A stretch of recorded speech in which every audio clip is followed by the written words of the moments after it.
Sebelum menonton, jangan lupa like, subscribe, dan tekan tombol lonceng. Selamat menyaksikan. Presiden Joko Widodo memimpin upacara peringatan Hari Lahir Pancasila tahun 2024 yang dipusatkan di Blok Rokan. Upacara yang dihadiri ribuan peserta ini dilaksanakan di lapangan Garuda Pertamina Hulu Rokan di Dumai. Seperti diketahui, Badan Pembinaan Ideologi Pancasila atau BPIP menunjuk Blok Rokan sebagai lokasi acara puncak peringatan Hari Lahir Pancasila 2024 karena merupakan simbol ketahanan energi negeri. Hal tersebut diharapkan dapat meningkatkan semangat nasionalisme, kebanggaan dan persatuan bangsa. Presiden Jokowi dalam sambutannya mengatakan, kita harus aktif mengambil alih kembali aset-aset strategis bangsa. Kita kelola dan manfaatkan sebesar-besarnya untuk kesejahteraan rakyat. Salah satunya adalah Blok Rokan di Riau, tempat yang digunakan untuk upacara peringatan Hari Lahir Pancasila. Menurut Jokowi, kehadiran Pancasila diharapkan menjadi pembebas dari ketergantungan kita pada pihak asing. Jokowi menegaskan bahwa pengambil alihan Freeport dan Blok Rokan hanyalah sedikit contoh semangat dari seluruh upaya kita untuk kedaulatan politik dan kemandirian ekonomi untuk mengamalkan Pancasila dalam kehidupan nyata, membangun ekonomi yang berpihak kepada kepentingan nasional, berdiri di atas kekuatan kita sendiri. Kita patut bersyukur bahwa negara kita Indonesia tetap kokoh, terus stabil, terus bersatu padu, terus tumbuh ekonominya di tengah gempuran dunia yang penuh dengan ketidakpastian, di tengah dunia yang dilanda berbagai krisis, dalam geopolitik yang penuh ketegangan dan rivalitas. Kita harus selalu optimis karena kita punya Pancasila yang memandu arah bangsa, karena kita punya modal sosial dan modal budaya yang kokoh, karena kita punya sumber daya manusia dan kita punya sumber daya alam yang melimpah. Oleh karena itu, kita harus terus perkokoh kemandirian bangsa dan berdikari dalam ekonomi. Saudara-saudara sebangsa dan setanah air, Indonesia konsisten dengan politik bebas aktif, memperjuangkan kemerdekaan semua bangsa, termasuk kemerdekaan bangsa Palestina, dan memperjuangkan perdamaian dunia. Peran Indonesia dalam politik internasional semakin kokoh. Kita telah menjadi pemimpin G20 yang berhasil, telah menjadi ketua ASEAN yang sukses, dan terus akan berkontribusi pada dunia, termasuk melalui World Water Forum yang baru saja kita selenggarakan. Keaktifan dalam dunia internasional tidak menyurutkan perjuangan kita untuk berdikari dalam bidang ekonomi. Kita terus perjuangkan kemandirian ekonomi, termasuk melalui industrialisasi di dalam negeri dan melalui hilirisasi di berbagai sektor. Kita harus menjamin kekayaan negara sepenuhnya untuk kemakmuran rakyat. Kita juga harus aktif mengambil alih kembali aset-aset strategis bangsa. Kita kelola dan manfaatkan sebesar-besarnya untuk kesejahteraan rakyat, kesejahteraan masyarakat. Salah satunya adalah Blok Rokan di Riau ini, tempat yang kita pakai untuk upacara peringatan Hari Lahir Pancasila.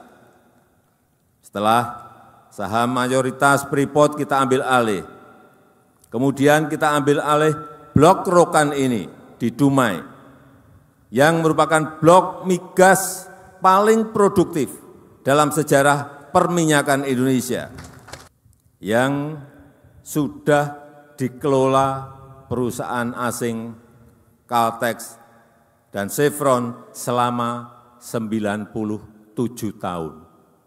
Harapkan kehadiran Pancasila sebagai pembebas dari ketergantungan kita pada pihak asing. Dan pagi tadi saya mendapatkan laporan dari Dirut Pertamina bahwa produksi di Blok Rokan sudah mencapai 162.000 barel per hari.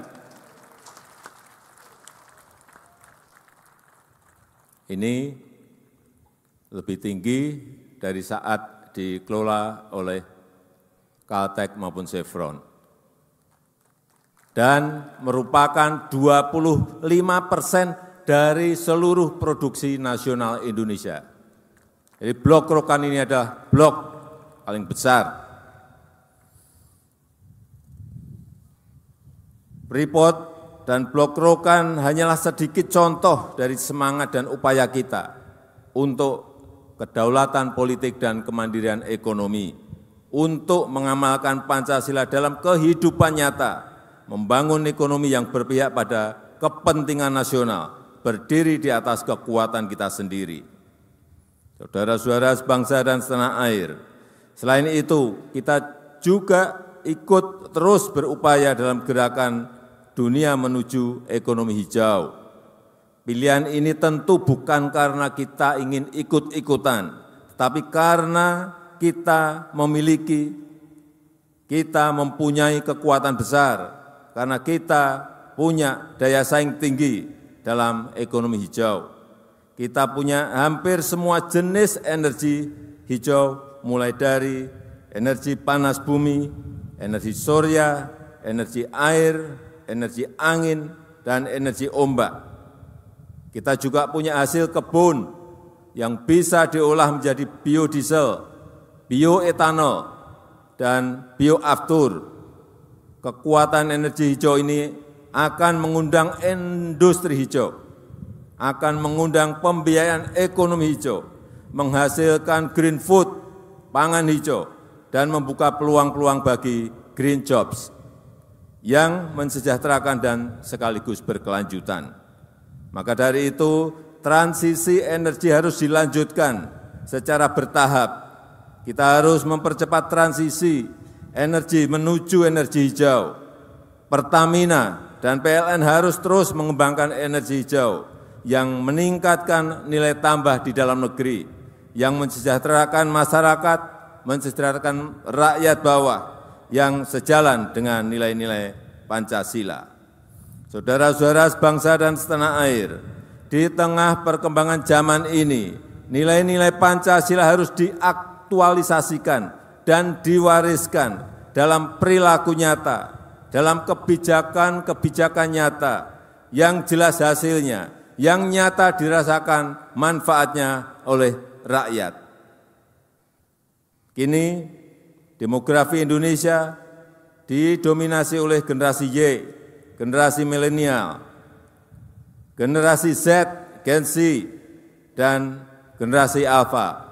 Oleh karena itu, cara kita mensosialisasikan Pancasila juga harus dengan cara-cara mereka, dengan praktek-praktek teladan yang nyata, dan menggunakan serta mengembangkan budaya Indonesia. Saya mengajak seluruh rakyat Indonesia untuk terus memegang teguh nilai-nilai Pancasila, menunjukkannya dalam ucapan, perilaku, dan kebijakan yang berpihak nyata kepada seluruh rakyat Indonesia dan menjadikan Indonesia berwibawa di mata dunia. Adapun seluruh peserta upacara kali ini hadir dengan mengenakan pakaian adat. Para Menteri Kabinet Indonesia Maju yang hadir dalam upacara di lapangan Garuda Pertamina, antara lain Menko Polhukam Hadi Cahyanto, Menteri Perhubungan Budi Karya Sumadi, Menteri Dalam Negeri Tito Karnavian, dan Menteri Luar Negeri Retno Marsudi. Hadir pula Kepala Badan Intelijen Negara Budi Gunawan, Menteri PPR Basuki Hadimulyono, Kapolri Jenderal Listio Sigit Prabowo, serta Panglima TNI Jenderal Agus Subianto. Selain itu, Ketua DPP PDIP Ahmad Basarah dan Direktur Utama Nike Widiawati juga tampak hadir. Tampak pula mantan Wakil Presiden RI Tri Sutrisno yang mengikuti upacara secara daring dengan tetap memakai pakaian adat. Tim Eljon Media melaporkan.